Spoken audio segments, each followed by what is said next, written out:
ഈ കക്ഷികൾ ലൈസ ലഹും തൗബത്തുൻ, അവർക്കൊരിക്കലും തൗബയില്ല. ലൈസ ലഹും തൗബത്തുൻ, അവർക്കൊരിക്കലും തൗബയില്ല, പാപമോചനമില്ല.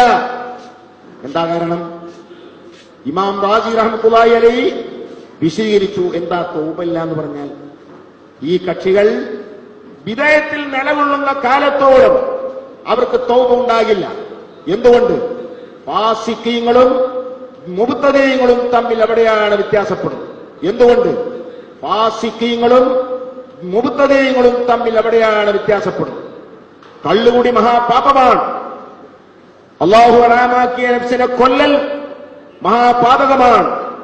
വ്യഭിചാരം മഹാപാതകമാണ്, കുറ്റമാണ്. അങ്ങനെയൊക്കെ മഹാകുറ്റങ്ങൾ തന്നെയാണെങ്കിലും ആ കുറ്റങ്ങൾ ചെയ്തവൻ ഇസ്ലാമിന് പുറത്താണ്, കാഫിറാണെന്ന് നാം പറയുന്നില്ല. കള്ളുകൂടി മഹാപാപമാണ്. അല്ലാഹു ഹറാമാക്കിയ നഫ്സിനെ കൊല്ലൽ മഹാപാതകമാണ്. വ്യഭിചാരം മഹാപാതകമാണ്, കുറ്റമാണ്.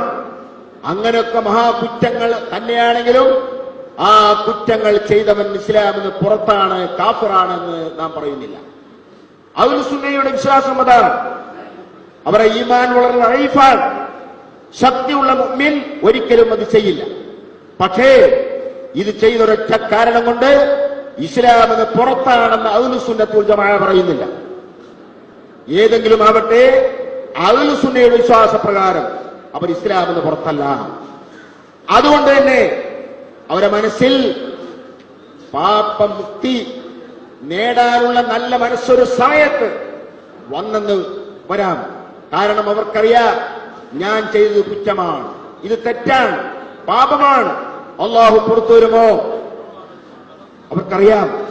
അതുകൊണ്ട് തന്നെ ഒരു വേളയിൽ അവർ പറയും, ഇതാ ഞങ്ങൾ പാപം ചെയ്തു പോയി, ഞങ്ങൾക്കതിൽ നിന്ന് മുക്തി കിട്ടണം.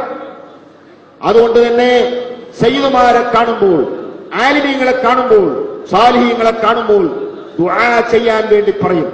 ഈ സ്വഭാവം മുബ്തദിയിൽ കാണില്ല. കാരണം അവൻ വിശ്വസിക്കുന്നത് അവന്റെ ആശയങ്ങൾ 100% ശരിയാണ്, തെറ്റല്ല എന്ന്. അവന്റെ ആശയങ്ങളൊക്കെ സത്യമായി അവൻ വിശ്വസിക്കുന്നു.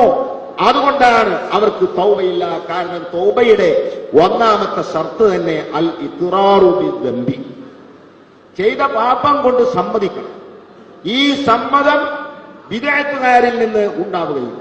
അതുകൊണ്ട് ആ ബിദ്അത്തിന്റെ ആളുകൾ ഒരിക്കലും തൗബ ഇല്ലാത്തവരാണെന്നും അനമിന്നും ബരിയും, ഞാൻ അവരിൽ നിന്ന് മുക്തനാണ്, വഹും മിന്നീ ബുറാഉ, അവർ എന്നിൽ നിന്ന് മുക്തന്മാരാണ്, അവരെന്റെ ആളുകളാണെന്ന് പറയണ്ട, എന്റെ ദീനിന്റെ ആളുകളാണെന്ന് അവർ പറയണ്ട.